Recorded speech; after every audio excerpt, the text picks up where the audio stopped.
Daghang kog tao na dungog moingon nga imposible nako maging successful Pastor John kay pobre lang mi. Lisod na Pastor John kay tigulang nako. Lisod na kay na Pastor John kay daghan akong balatian. Lisod na Pastor John kay daghan kay kog problema. Daghan kay kog utang. Lisod na Pastor John kay dili inana ka maayo akong trabaho. Di ko talented. You know what? Muna'y kasagaran na to gina tudlo sa tuang huna-huna. Inomdom ko na isa ka parade somewhere sa United States, ilang gi-celebrate ang New Year's Eve sa isa ka parade. Na mga float nga nagparade, kana bitaw mga sakyanan nga butangag design, butangag mga bulak-bulak. Ya sa highway daghang kay tawo nag-atang, naga-cheer up sa ilahang mga idol nga mga companies, uban mga cartoon characters, uban mga artista. Na ungot og na traffic ang parade kay nay isa ka float didto nga nahunong kay nahutdag gasolina. Nahutdag gasolina ang sakyanan, naungot og kabalo mo unsa to nga kumpanya ang nahutdag gasolina, usa ka gas company. Isa ka company nga tag-iya gas, pero during silang parade, pag-promote silang gas, nahutdan sila gas. Abi nimo, the most privileged people in this world, dili biya tong mga high-ranking na kayo sa larangan, sa industriya, sa negosyo, ang mga Christians.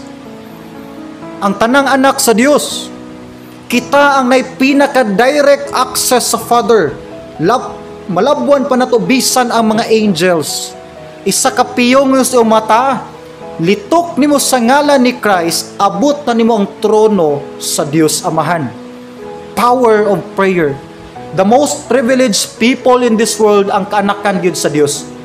Ang Dios mo'y tag-iyas ta ng butang, o kung unsay iya sa atong Amahan, of course iya pud nato. Pero nganong daghan sa mga Christians ang dili satisfied sa ilang life. Walay joy, walay satisfaction, walay inner peace. It's because nalimta nato ang pagsalig nato sa Dios. Nga kung ato lagi yung tinudo ng pag-serve niya, pag-commit diha niya, paghatag o pag-entrust sa atong future diha niya, secure man gyud ang atong Christian life. Pero if di nato na mahatag sa Dios, muna matingala ta, anak ba kita sa Dios? Nganong wala man halos na provide ang atong mga needs. Usahay part ni sa testing, usahay pod part ni sa pagtudlo sa Ginoo nato. Nga nakalimot na ta sa pagsalig diha niya. God is a God of impossible things.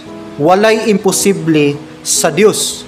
Pero nangita sa mga tao nga pwede niyang gamiton sa pag-perform sa mga imposibleng mga butang. Take note, anytime ang Dios pwede sa mohatag dagkong kadaugan sa tong life, pero mamili siyag tao nga pwede niyang gamiton. Wa siya nagdepende sa imong background, wa siya nagdepende sa imong kapasidad. Nangita siyag tao nga nay heart willing magpagamit ug mo-submit diha sa Dios. For example, si Moses. Nganong si Moses magigipili sa Dios, nga naman niyang igsuon si Aaron.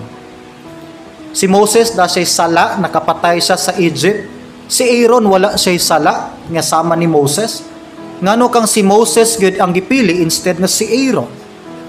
Sa 8 sons ni Jesse sa Old Testament, si David lang pinakamanghod, magbalantay lag karnero. Si David na siya magsuon ng mga sundalo sa Israel. Nganong si David mangyod ang gipili sa Dios, nga naman siya magsuon nga well-trained sa pagkasundalo. Nganong si David gyud ang gihimong next nga king sa Israel.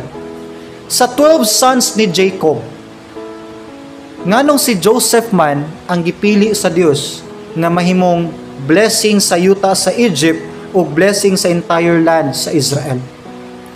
Dili tanan kuhaon sa Dios. Nangita lang siyang tao willing mahimong instrument sa iyahang blessing ug sa iyahang kadaugan.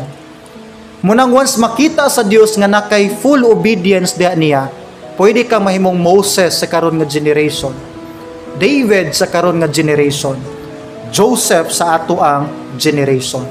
Munang advice ni Paul, 2 Corinthians 5:7, ingon ni Paul, we walk by faith and not by sight. Na yung mga butang nga di makita sa atong sight.